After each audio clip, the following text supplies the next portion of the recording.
Headline में आपका स्वागत है, जहां हम आज की दुनिया के जटिल विषयों को सरल बनाते हैं। मैं हूं शशि। और मैं हूं किरण। तो आज हम एक बहुत ही दिलचस्प सवाल पर बात कर रहे हैं। दशकों से एक बात मानी जाती थी कि हर नई पीढ़ी अपनी पिछली पीढ़ी से ज्यादा होशियार होती है। हाँ, इससे फ्लिन इफेक्ट कहते हैं। एग्जैक्टली। पर क्या ये ट्रेंड अब बदल रहा है? हाल की कई स्टडीज तो इसी तरफ इशारा कर रही हैं।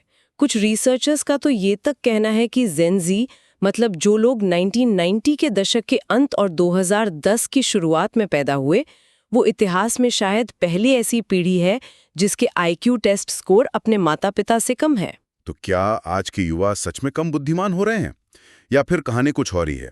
चलिए इस उलझे हुए विषय की थोड़ी गहराई से पड़ताल करते हैं। जरूर। तो इस गिरावट का जो मुख्य कारण बताया जा रहा है वो क्या है? ज्यादातर उंगलियां तो स्क्रीन और टेक्नोलॉजी पर उठ रही हैं। हाँ बिल्कुल। एक रिपोर्ट कहती है कि जेन ज़ी दिन में औसतन 9 घंटे स्क्रीन पर बिताते हैं। 9 घंटे, ये तो बहुत ज्यादा है। जी, और न्यूरोसाइंटिस्ट डॉक्टर जैरेड कूने-होरवाथ ने तो ये भी कहा है कि 2010 के आसपास से जब से स्कूलों में डिजिटल टेक्नोलॉजी बढ़ी है, छात्रों के प्रदर्शन में गिरावट देखी गई है। इसका दिमाग पर क्या असर पड़ता है? लगातार छोटी छोटी जानकारी, जैसे शॉर्ट फॉर्म वीडियोस। वही, ये हमारे ध्यान केंद्रित करने की क्षमता को कमजोर करती है। वो जो गहरी और लंबी पढ़ाई की आदत होती है, जिसे डीप रीडिंग कहते हैं, वो छूट रही है। अच्छा। और जब हर जानकारी एक क्लिक पे मौजूद हो, तो दिमाग उसे याद रखने की जरूरत ही नहीं समझता। इसे ही वो डिजिटल भूलने की बीमारी कह रहे थे, है ना? हाँ, एक तरह की डिजिटल एमनेशिया। लेकिन क्या ये पूरी दुनिया का सच है? क्योंकि कुछ स्टडीज तो बिल्कुल अलग कहानी बताती हैं। जैसे मैसेडोनिया में एक रिसर्च हुई, वहां जेन ज़ी ने मिलेनियल से बेहतर स्कोर किया। ये एक बहुत जरूरी बिंदु है। हो सकता है कि बुद्धिमत्ता घट नहीं रही, बल्कि बदल रही है। बदल रहे कैसे? जेन ज़ी के पास कुछ अलग तरह के स्किल्स हैं, जैसे तेजी से जानकारी स्कैन करना या विजुअल चीजों को समझना, नई तकनीक को अपनाना।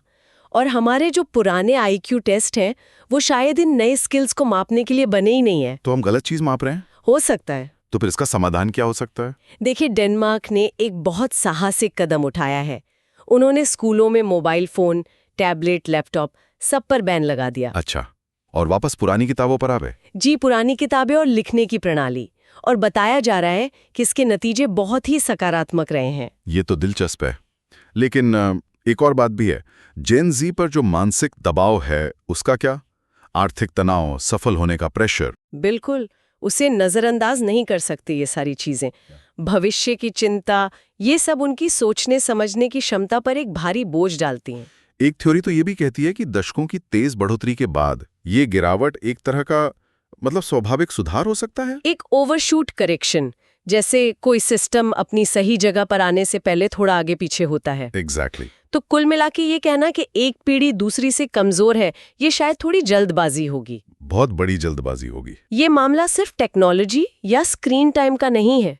ये शिक्षा के तरीकों और हमारी बदलती जीवन शैली से भी जुड़ा है। सही कहा। और ये बहस सिर्फ आईक्यू स्कोर के बारे में नहीं है।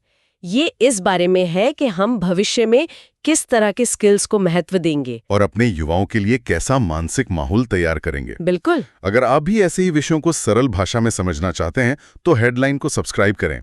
आप हमें वो विषय भी बता सकते हैं जिन पर आप चर्चा चाहते हैं। हम जल्द ही एक नए और दिलचस्प विषय के साथ लौटेंगे। अलविदा। अलविदा।